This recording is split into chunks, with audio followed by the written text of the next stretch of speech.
Today we find ourselves at a place that's no stranger to the unusual and the bizarre. We are at Griffith Park, California at the old Griffith Park Zoo. And I'm actually inside right now in one of the old kennels where they kept the animals almost 100 years ago. You're in for a wild ride today, so dim the lights, grab some popcorn, and let's get started.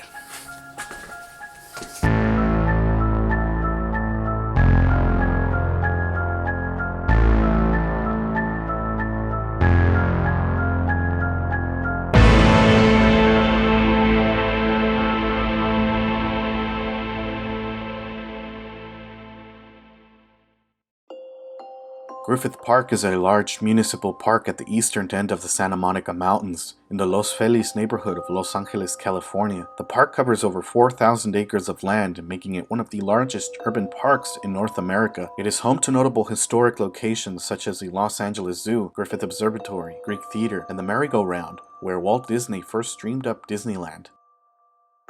Built on the site of one of Griffith J. Griffith's failed ostrich farms, the old zoo is one of the strangest locations in LA and in Griffith Park. It was left to decay after the current zoo not 2 miles away from here was built in the 1960s. The strange thing about the location is that instead of being torn down, it was left abandoned and later turned into a public park.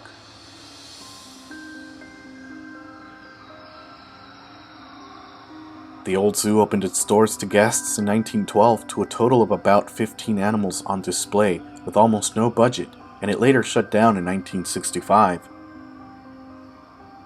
One of the reasons for its closure was because visitors of the old zoo believed the cages were too small for the animals.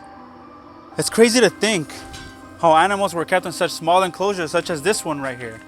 And considering today's standards for zoos, this is pretty subpar, and is one of the main reasons why Griffith Park closed.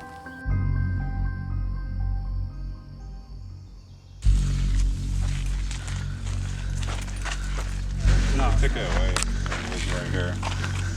but when we came, all this shrubbery and bushes were cut down. And all you could see was a giant pentagram right there.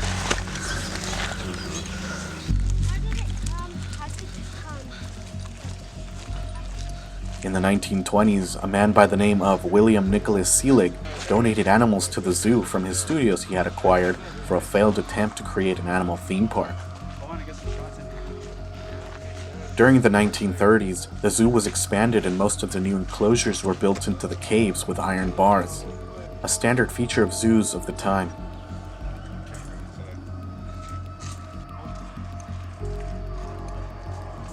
As the city experienced a post-World War II boom, the zoo began to show its age, and its more than 2 million visitors began to criticize it for its deteriorating enclosures and its small size relative to over 1,000 animals that it housed.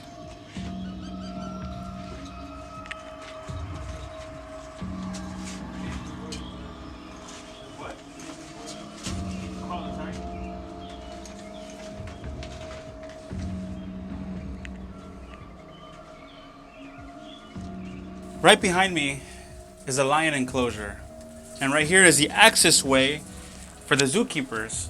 And when they would close up shop for the night, they would open the door over there and let the lions come in all the way up here, right here for the little homes that they had.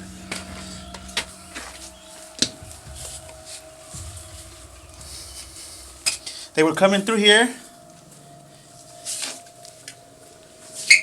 and they would sleep in here. And right here in the small little den is where the animals slept for the night after a long day at the zoo. And as I just showed you a minute ago, the animals would come up from the stairs and they come straight in here into this little den along with other dens over here where other animals were kept.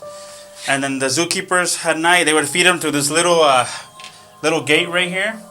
And then as soon as it hit morning, back down to the enclosure, they would go down the stairs. And as you can see, it's a pretty tight fit in here. I can't imagine an animal being comfortable here for the night, especially if you're talking about a lion. Bound to make it better, the City of Angels passed an $8 million bond in 1958 to create a brand new zoo, leaving the old zoo in ruin. A new zoo was opened in 1966, just 2 miles away from the original location, and all of the animals were transferred to their new homes. We were exploring this cage just now, and I don't want to jump to any conclusions, but something freaky happened. Yeah.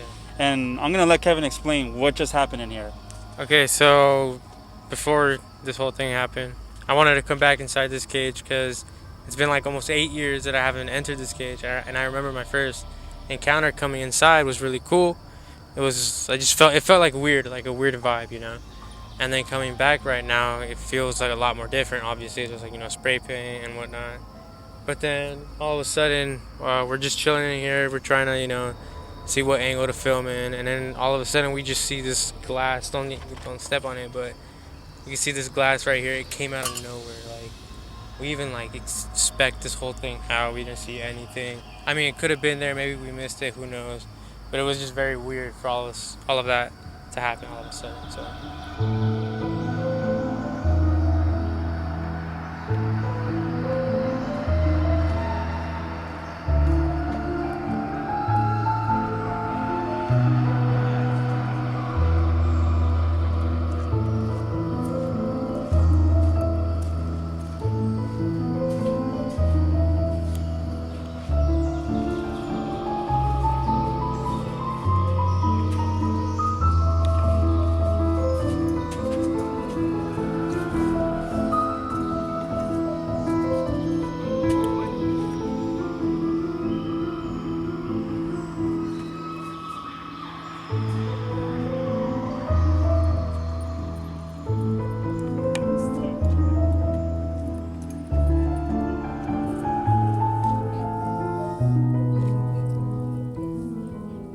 Being up here just gives me perspective. Like, I can almost see the people that were here 100 years ago in 1912, bustling with entertainment. You had animals and all sides right here. You had people walking down right here, seeing all the animals, having a good time.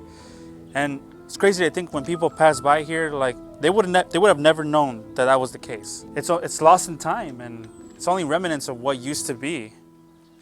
And you gotta appreciate that this is here. I mean, how many people say they have an abandoned zoo in the middle of Los Angeles, like in the middle of their home? The location isn't completely forgotten, as it has been used as a backdrop to many movies and television shows since its closure. Television shows like Starsky and Hutch, Chips, and movies like The Star featuring Bette Davis, Police Academy 2: The First Assignment, and Anchorman: The Legend of Ron Burgundy used the zoo as a location. And if you think it's creepy here during the day, join us for our night investigation.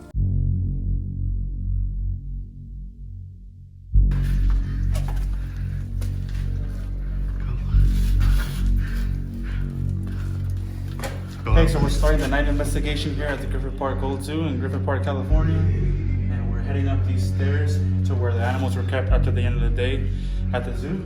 So let's get going.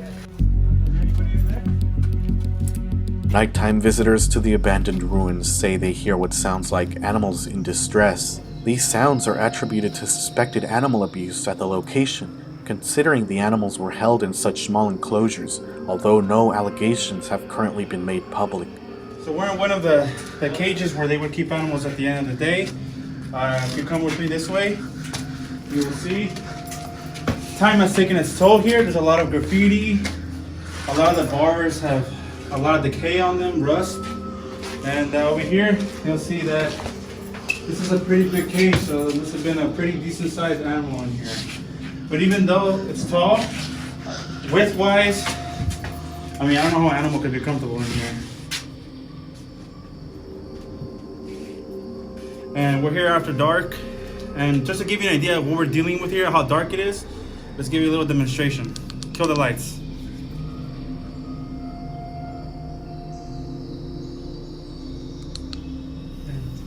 Dark, right? I'm here with my very good friend Joe, and I'm gonna tell him a little story that I experienced here at Griffith Park a couple years ago with my friends. So I was here with my friends, and we were walking around here exploring the zoo at night when we came across this cage right here, and there was a little opening right there. It's still there, and as you can see in the background, there's a symbol there. And my friends, you know, they all went inside, and when they came out, they felt a weird vibe in there, let me add. And when they came out, my friend was wearing a rosary, and the rosary broke. It broke. And I don't know how you explain that. I mean, it was around his neck. I mean, I really can't explain that one. I mean, regardless, I mean, it would be a funny coincidence if it did happen to break as soon as the individual came out of the cage. So even I beg to differ. Like, what could have caused that?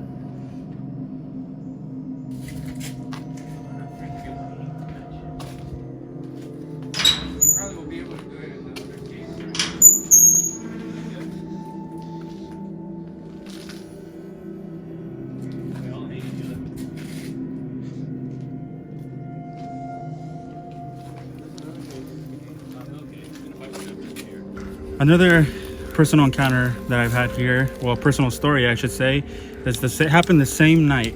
And I was with my friends, and we were, like I said, exploring the other cages, going inside of them, and we all came into this cage right here behind me. What looks like used to hold a big animal. And when we all went in there, we all got shocked. We saw a huge pentagram made out of stones. So everything was like rocks, like just making out the design, and that scared us, and we ran away. But what that tells me is, like, why would that be there? Is it that maybe a cult gathers here? I mean, it's notorious that Griffith Park sometimes holds cult gatherings, or those weird things. So did that mean that a cult previously went there? Does a cult come here? Like,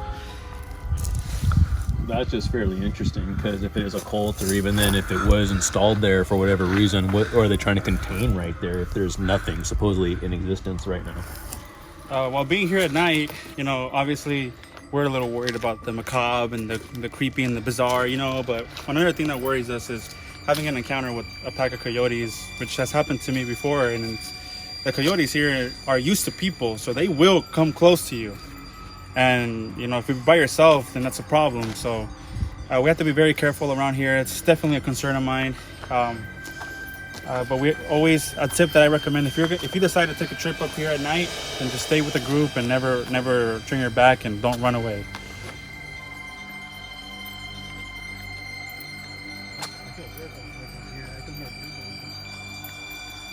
Since we're all talking about this, it could be, because of what we're talking about, and it's maybe like hyping it up for me, but I was telling them that every time we come here and we do this kind of stuff, it feels like we're being followed or watched.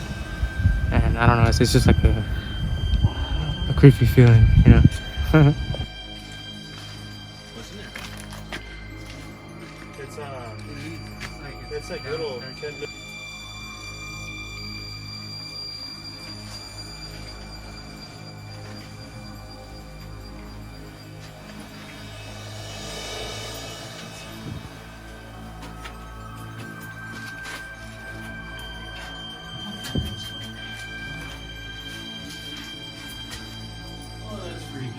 What? I gotta take a picture. I didn't even notice that one.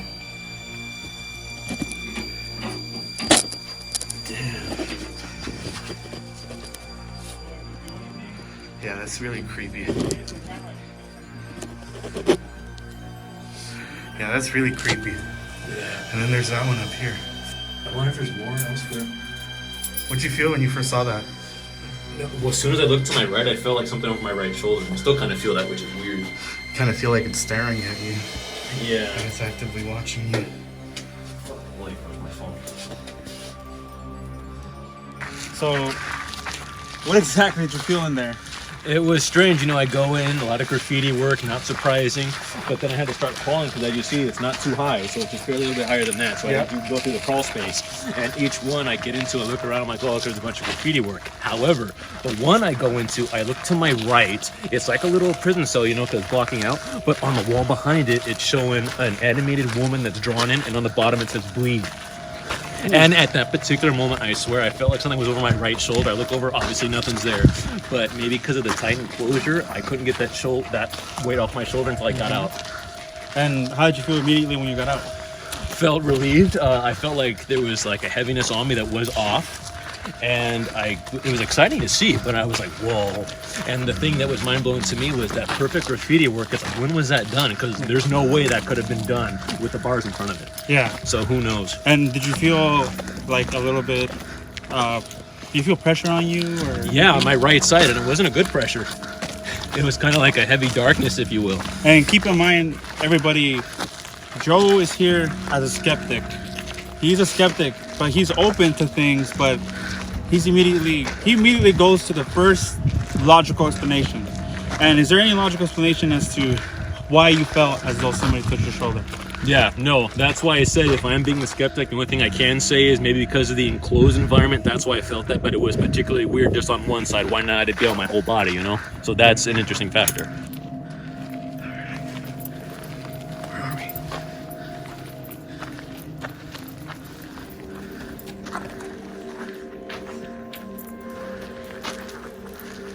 I don't know, I feel like we're not alone here. Alright. Like, not really. I feel a presence. If I can fit. So we're gonna have Joe here go inside the enclosure. He's gonna let us know if he feels anything, if there's something that's bothering him. And there's a mirror right over there. You can actually see him getting closer to it. That's Yeah, the to mirror be that I felt honest, earlier. this mirror doesn't look like it's old. No, it doesn't. But how? No, that's what I'm trying to say. I mean, it's newer, but at the same time, it's like, Yeah, he where did touched come it. from? Don't touch it, bro. Put it down. I'm not holding it. But where do you think it could have came from? I don't know, because even then, it was in one piece, right? So even then, how's it going to fall through here? Unless Yeah. it's a vertical. And even then, of course, to your point, where would it come from? Exactly. That makes no freaking And sense. guys, I know it sounds like we might be making a big deal over this mirror right here, and it might sound silly, of course, but it's just I can't explain why there would be a mirror in an abandoned cage, and why would anybody attach it, and how would it fall? Because it did not fall from this height, and the cage is roughly about this height right here, as you can see, not that much taller than me, and it fell on dirt. So how would it even fall through? Or like, where did this mirror come from? We didn't see it when we came in. Can't explain it, so we just wanted to make sure, come back here at night, see if we feel anything or if we see anything. I mean, you just see the sky when you get out through there.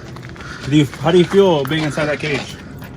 Confined, but me personally, nothing negative necessarily, but definitely confined, even though it's open. Knowing I can get out, I still feel like I'm restricted. I'm not even gonna check.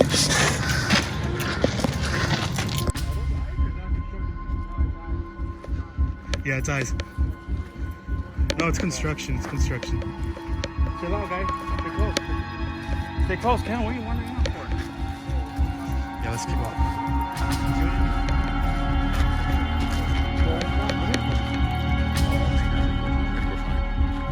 Either way, we can just keep walking. Alright, let's go. So it was definitely a unique experience. I'm glad I came. Again, I noticed some stuff that was out of the norm, at least for me. I don't know if it's because of the hype factor, we had going in and me not knowing what to expect. But again, the biggest thing I felt was the presence on my right shoulder. When I happened to get out of there, I felt like it off and, felt like a lot less weight was on me. And then, again, what Gabriel had pointed out too, in regards to the bright yellow stuff we saw. It could have been eyes. I know we all roughly saw it at the same time, which was quite interesting, in my opinion. But again, they were side to side, which is interesting, but I didn't really notice it moving after the fact. So again, it could have been eyes or it could have been just a construction thing. But if it was construction, it would have been having to be planted on a weird angle. So right. I would like to do it at least one more time just to get a feel for it. Okay, so we just concluded our nighttime investigation of the old Griffith Park Zoo.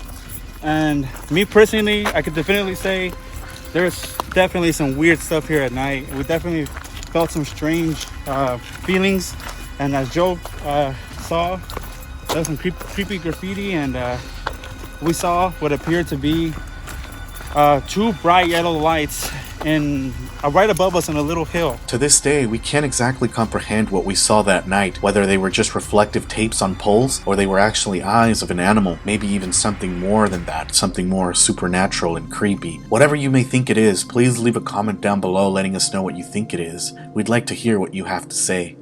And we all just stopped, and we can't explain what it was. Like, it could have been an animal, or it could have just been a construction light, but it was so bright, and it was two lights together like this.